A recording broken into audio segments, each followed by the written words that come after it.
Hey, I'm back. Screen Feed here, and segment is going to be just about my kits. So what we're going to do is kind of start up here, and this is my cook kit. This is a Snow Peak 700 pot. I've got a Talenti jar is going to be for me to cook things in, like a little bit of mashed potatoes, throw some meat in there. I'll be able to do my oatmeal in there. I'll be able to kind of store things in there, and so on. Also, to go along with the cook kit is my lighter, my hot lips, and this is my MSR stove. And then, of course, standard canister, and then it all fits inside this bag. What I normally do is I'll take my Talenti bottle here. I just put all my little stuff inside of here. Put the lid on, stick it down in here, I drop that in there, this sits on top of that, and then this whole thing goes into that bag. Pretty simple, I just like that. I'm using a Sea to Summit spoon, and I have a Lexan fork as well. I know they make those sporks and so on, and if I see one that I like before I go, I might grab it and throw it in my kit. But I go up to Canada on remote fishing trips all the time, and this is kind of what I use. Also, of course, I built my little Reflectix bag to cook my pasta sides in. Made my Reflectix koozie for my pot, and that thing seems to work out very well. Let me go now to the bear bag. I got the Z-Packs bear bag, which I think is kind of a standard out there, really, for folks that are kind of using Z-Packs kit.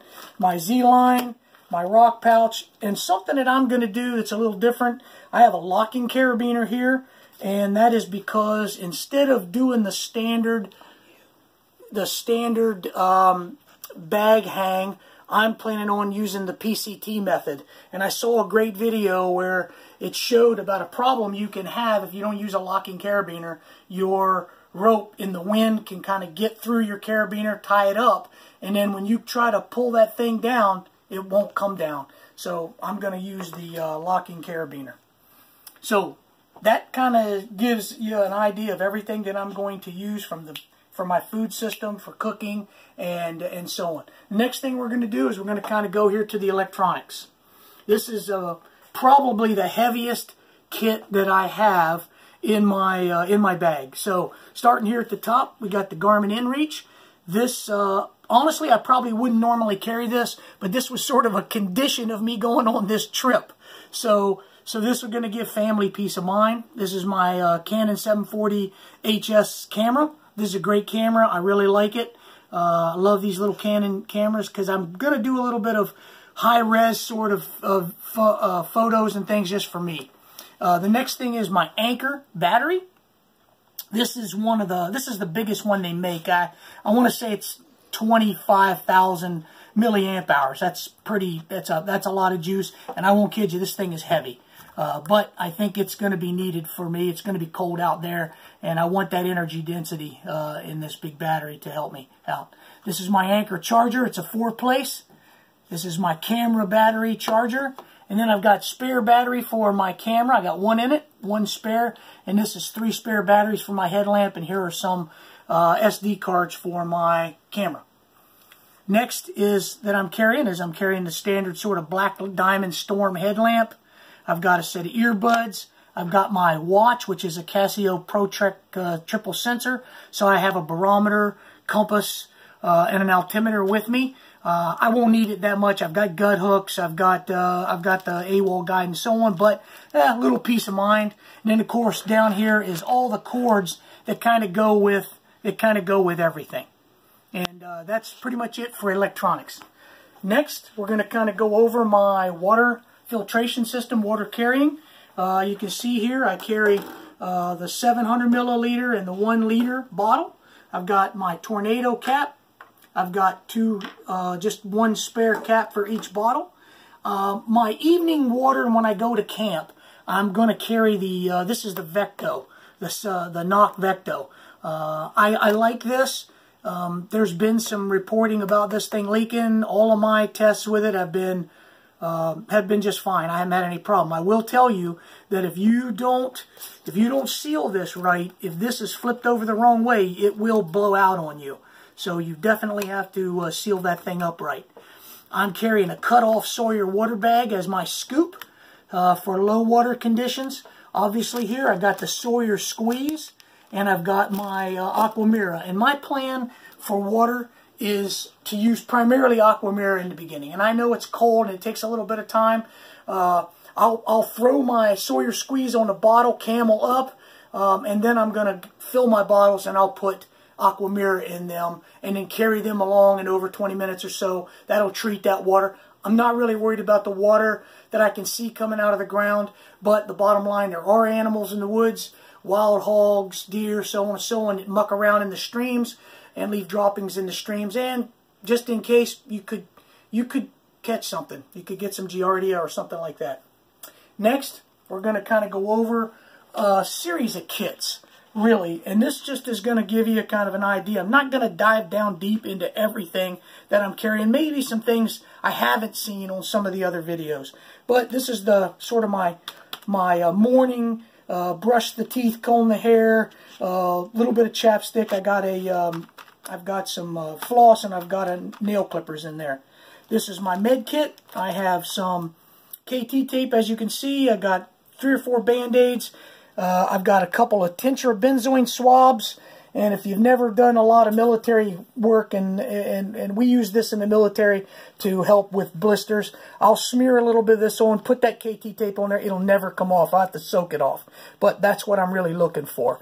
I'm carrying some earplugs, and I'm carrying some ibuprofen and some Tylenol.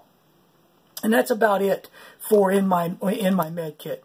Next is my sort of hygiene kit. I have Gold Bond, small Gold Bond powder, a body glide. I've got a very small piece of Tech towel. It's about, maybe 1.5 foot long, 1.5 foot wide. Just in the event that I want to wipe something down or wipe myself down. I got some Dr. Bonners in here. And really, that's about all I'm carrying as far as that goes. Next is my repair kit. And in my repair kit, I got a shoelace. I've got a zip tie. I've got an extra cord lock. I've got some tenacious tape. My Z-Packs DCF repair tape. I got a little piece of double sticky Velcro, both hook and pile. And then in here, I've got a needle, thread, and I've got a rubber band and a safety pin. Also, I'm carrying my Spyderco pocket knife. And then my last kit that we'll talk about right here is my fire making kit. This is for emergencies only. This is not for me to make a fire and sit around a fire in the evening. I won't be doing that. But I will tell you that I've been up into Canada many times and I have paddled all day in driving rain and 38 degrees. And I will tell you, we have had troubles getting a fire going at the end of that day, and it is critical to get a fire going, and you need something to help you. So I'm going to carry that tiny little fire kit, a little lighter, a couple little heat tabs, and also a petrolatum gauze, which is essentially a gauze that's been saturated with Vaseline that you can kind of pull apart. And then when you light that on fire, that thing will stay burning long enough for you to get tender on it and so on. And I think that that's perfect for what I'm doing. At any rate, that is all my kits. The next thing that we'll do is you'll see a segment very shortly here on my big 3. And we'll kind of go over those big 3. For now, this is Green Feet out. See you in a minute. Alright, Green Feet back with you here. Going to do the big 3 review. And we're going to start off over here with my Z-Packs duplex tent. Not going to really go over this thing in any detail because there's 1,000 YouTube reviews of this tent. What I will say is that when I got my tent, I took it out and I set it up and I examined it really carefully, looking at seams and so forth. What I'll tell you is I found a seam that had been missed. I contacted Z-Packs, and Z-Packs asked me to send them a couple of pictures. I did, and then they asked me to send the tent back. I also did, and they sent me a new tent. So that was really good service. I really appreciate it. I'll also go on to say is that while they have really good customer service, at least that's what I come to have an experience with, I'm worried a little bit about quality control. There's a lot of stuff on the net about Z-Packs and the quality control issues, and I really hope that I hope all the seams are caught on this and it doesn't start to leak or something like that down the trail, because that won't be good for me. Any rate, that's just a worry, but the bottom line is that I had a good experience with Z-Packs at this point. I am using these Dutchware tent stakes. They are the 6-inch version tri-stake, and I've got reflective line on the ends of each of them. I'm carrying 9 of them. I carry them in this Cordura bag to keep them from punching through anything when I have them in my pack. Next, we're going to go over here to my backpack, which is a Z-Packs arc haul. And you guys have seen that 1,000 times as well, reviewed. I'm not really going to kind of tell you about the arc haul, but what I'm going to do is just show you some things I've done to this arc haul to kind of make it mine. One of the things I did is I had them put the accessory pocket up here on the right shoulder. This is where my Garmin InReach goes, and I can stick other little things in here, you know, hand sanitizer and snacks and so on. This is a Tech Nora, also a DCF pocket. This is really from a fishing company. They make fishing rods and vests and things like that, but this is a waterproof pouch. This is where I put my camera so that my Canon camera is really handy, so I can get out and get those shots when I want to. And of course, we're using my phone right now to video this, and that's primarily what I'll video on. Also, on the left side over here, you'll see I have my water pouch for my water bottle. My 700 liter fits in. A whole liter will fit in here, but my 700 goes in here, milliliter, and it sits there perfectly like a champ.